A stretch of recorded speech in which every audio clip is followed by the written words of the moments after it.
అత్యాధునిక labs, international collaborations, advanced placements. మీ dream career ని రీచ్ అవ్వడానికి మీ best choice Godavari global university. ఆ జైలు జీవితంలో నుంచి మీరు నేర్చుకున్న పాఠం కానీ లేదా మిమ్మల్ని మీరు మలుచుకున్న విధానం కానీ ఏంటంటే ఏం చెప్తారు? ఆ కొన్ని రోజులు ఏమీ లేవు. ఏమి లేవు. ఎందుకు చెప్పంటావా? ఆ, ఇప్పుడు నేను ఒక అవినీతి పని చేసి ఉమ్, జైల్లోకి వెళ్తే తలొచ్చుకుంటా. మోసం చేసి, లంగా పనులు చేసి, బ్రోకర్ పనులు చేసి, రేపులు చేసి, కడుపులు చేసి, పక్కలేయటం చేసి, ఎక్కడెక్కడ ప్రభుత్వాలు అడ్వాంటేజ్ తీసుకొని 2 ఎకరాలు తీసుకోవటం, 3 ఎకరాలు తీసుకోవటం, ఆ పైపులు తీసుకుందాం, ఈ పప్పులు తీసుకుందాం, ఈ డైరెక్ట్స్ పెట్టుకుందాం అని, ఇవన్నీ నా జీవితంలో ఎప్పుడు ఏమీ లేదు సార్. ఇప్పుడు ఇది నేను గట్టిగా మాట్లాడతా, ఉమ్, అది మీకు తెలుసు, నాకు తెలుసు. గట్టిగా మాట్లాడడం అంటే నా గొంతు పెద్దది అంతే. సార్. అంటే కోపంతో కాదు, నా గొంతు పెద్దది, అర్థమైందా? రాఘగోపాలరావు గొంతులాగా. అది అడుగుతా. సార్. నేను రాజకీయాల్లో మాట్లాడవలసి వచ్చినప్పుడు ఎన్ని ప్రెస్ మీట్లో తీసుకుని బయటికి కావాలండి మీరు. సార్. ఎందుకు నాకు సమాధానం చెప్పలేరు? నేను మామూలుగా అడుగుతా. మంత్రులు అడగమన్నా, ఇంకోటి అడగమన్నా, ఎవరు అడగమన్నా, మరి నాతో నన్ను నోరు మూపించొచ్చుగా సమాధానంతో. ఎవరు మూపిస్తా. అదే నేను చేసేది. బ్రోకర్ పనులు చేయలే ఇప్పుడు నేను. సార్. మరి ఎందుకు బాధ? బాధ లేదు. నాకు రాజకీయాల గురించి మాట్లాడడం ఇష్టం లేదు, కానీ మీ క్యారెక్టర్ తెలుసు సార్.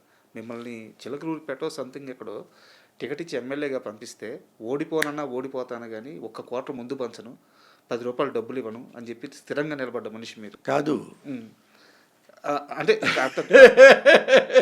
ఇప్పుడు ఆంధ్రప్రదేశ్ కానీ, తెలంగాణ కానీ, ఎక్కడైనా ఇండియా కానీ, ఇక్కడ ఇండియా తగ్గ తెలియదు, మనం అనుకున్న ఆంధ్రప్రదేశే కదా వచ్చింది. అన్నీ ఉన్న ఎమ్మెల్యేలు నిలబడ్డారు కదా, ఎమ్మెల్యేగా ఎవరు? వాళ్ళు అన్ని పార్టీలు అనుకో, సార్. అన్ని పార్టీలు వాళ్ళు రంగంలోకి వచ్చారు. 100% ఎమ్మెల్యేగా నిలబడ్డవాడు డబ్బులు పంచుతారు. డబ్బులు పంచకపోతే కనీసం ముందిప్పిస్తారు కదా. మీకు తెలుసు కదా, ఇవ్వకపోతే వాళ్ళు ఒప్పుకోరు కదా. అంతే అంటారు కదా, కార్యకర్తలే ఒప్పుకోరు సార్. అది అన్నారు కదా. నేను అక్కడికి వచ్చి వాళ్ళు అడిగారు, సార్ మనం ఇక్కడెక్కడ ఇవ్వాల్సి ఉంటుంది, ఏమి ఇవ్వాలి అన్నాడు ఓ పెద్ద ఆయన. అదేంటి డబ్బులు పంచాలి, అది మన కాటన్లు మనం ఊరికి మనకు ముందు బాటిల్తో తీసుకోవాలి అన్న. నాకైతే తెలియవు అన్న, నేను 1 పైసా కూడా ఎవరికి ఇవ్వను, నేను ముందు కూడా ఇవ్వను. ఏంటి సార్ ఇది ఎలక్షన్లో మనవి తెలుసా మీకు అని వాళ్ళ పక్కన నవ్వారు. అంటే నేను అది చేయనన్నట్ట. నేను తాగించను. ఒకవేళ నేను తాగుతున్నా కానీ నా డబ్బులతో తాగుతా, మీ డబ్బులతో మీరు తాగండి. నేను ఎందుకు ఇవ్వాలి మీకు? నువ్వు నేను చెప్పా, అన్నా నన్ను చెడగొట్టమాకండి. నేను చెడిపోయాను అనుకో అన్నా, డబ్బులు పంచి నేను గెలిచాననుకో, చిలకలూరిపేట మొత్తం తినేస్తా. మీరు నన్ను అడిగే హక్కు ఇంకో లేదు. ఏం మాట్లాడలేదన్నా. 60-70 మంది ఉన్నారు. నేను చేయనన్నట్టు. అంటే ఇప్పుడు సరే ఓట్లే వస్తాయి, పోతే కానీ కనీసం ముద్దని ఇవ్వండి, ఎంకరేజ్మెంట్గా ఉంటుంది అన్నాడు. ఎంకరేజ్మెంట్ ఏంటన్నా అన్న?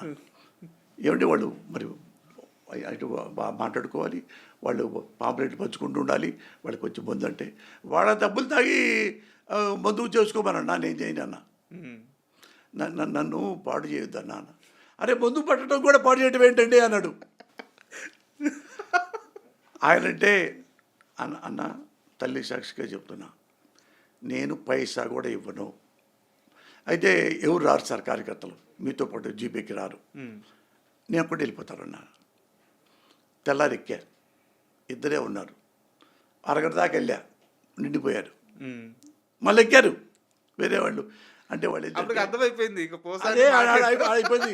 జర్నలిస్ట్ చెప్పాడు అన్నారండి, ఈడంతేనా, ఇంకేం లేదు, అది బరకాదు కాదు, ఎక్కేద్దాం పదా అని ఎక్కారు. సో తెలుసు సార్ అది. అయితే ఈ ఆపరేషన్ అరుణారెడ్డికి సంబంధించిన సినిమా గురించి నాదొక ప్రశ్న సార్.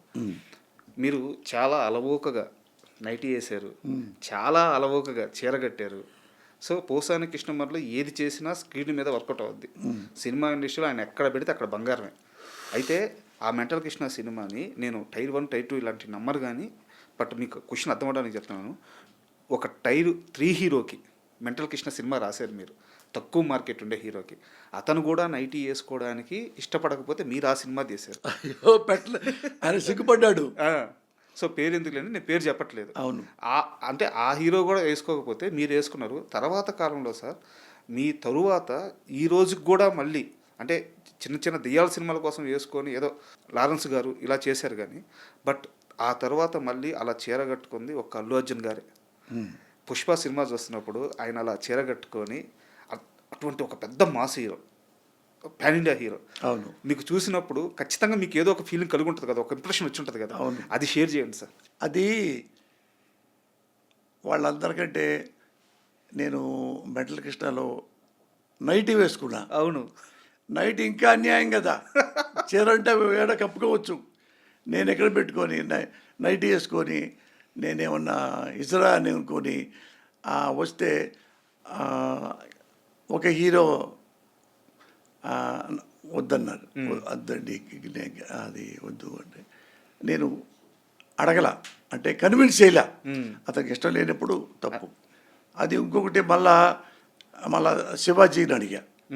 శివాజీ లైన్ చెప్పిన తర్వాత బాగుందన్న, కథ చాలా బాగుంది, హిట్ అవుద్ది, ఇది గ్యారంటీ మనం చేద్దాం అంటే అతనికి ఏంటంటే నైటీ నచ్చింది. అతనికి నైటీ నచ్చింది.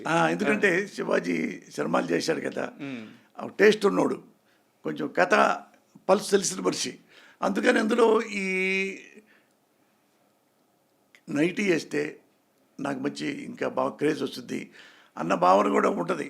అంటే క్లెవర్ కదా మనిషి, కాస్త సబ్జెక్ట్ తెలిసిన మనిషికి అర్థం అవుతుంది. అవును.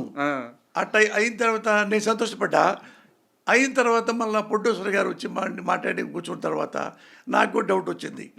అంటే శివాజీ ఏమో స్మూత్గా ఉంటాడు, సన్నగా చిన్నగా ముద్దుగా అట్లా ఉండేవాడు. మళ్ళీ ఇతను ఇది వేస్తే, గౌన్ వేస్తే, నైటీ వేస్తే అంటే ఎమోషన్గా రాదేమో, అంటే భయపెట్టే మనిషిలాగా ఉండడేమో. ఒక చిన్న సైజులాగా ఉంటాడు కదా, సన్నగా ఉంటాడు.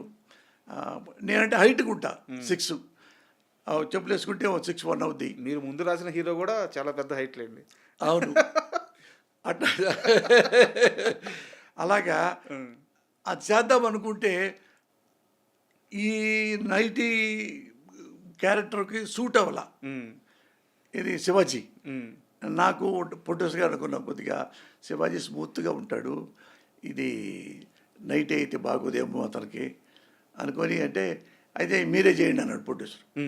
ఆయన నేనంట మరి బీరేసి గిరేసి నాకేముందంటే, బీరేసి ఏమక్కర్లేదు సార్, నాకు ఇష్టం, మీరు చేయండి, పోతే పోయింది వచ్చింది, చేయండి, నాకు గ్యారెంటీ చూశాక మీరు కథ రాసేటప్పుడు ఆ మాట రాసేటప్పుడు చూశాను నేను అంటే. ఆయనే చెప్పాడు, మోహన్ వడ్లపట్ల గారు, ఎంత డబ్బులో అంతే ఇచ్చాడు. డబ్బులు ఇచ్చేసి ఇస్తే సినిమా హిట్ అయిపోయింది. ఒక్క రోజుకే డబ్బులు వచ్చేసింది. అది అట్లా కుదిరింది.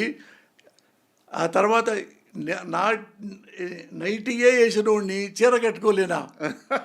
అంతకుముందు అల్లు అర్జున్ ఉన్నా కట్టుకున్నా, ఇంకోళ్ళు కట్టుకున్నా, ఇక డోంట్ కేర్.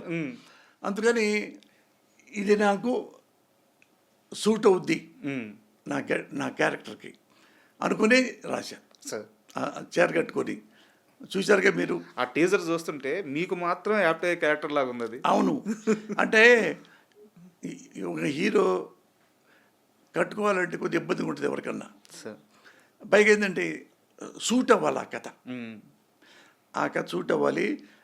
ఏ చీర కట్టినప్పుడు అతని యాక్టివిటీ ఎలా ఉండాలో అవన్నీ ఉండాలి. ఉంటే అప్పుడు జనం అందరూ చూస్తారు, నవ్వుతారు. లేకపోతే కొంచెం వెగటుగా ఉంటుంది నచ్చకపోతే. అందుకని నేను చూసుకున్నా, ఓకే ఇది నాకు సెట్ అయింది అని యాక్సెప్ట్ చేశా. ఇప్పుడు ఇది ఎందులో వచ్చింది. అంటే ఇలాంటి ధైర్యం కానీ ఇలాంటి సాహసం కానీ చేయాలంటే ఓన్లీ పోసాని కృష్ణమురళి అది మీ బెంచ్ మార్క్, మీ మీ ముద్ర, అది ఇంకెవరు ఎవరి వల్ల కాదు అది. అవును, అదృష్టం అది.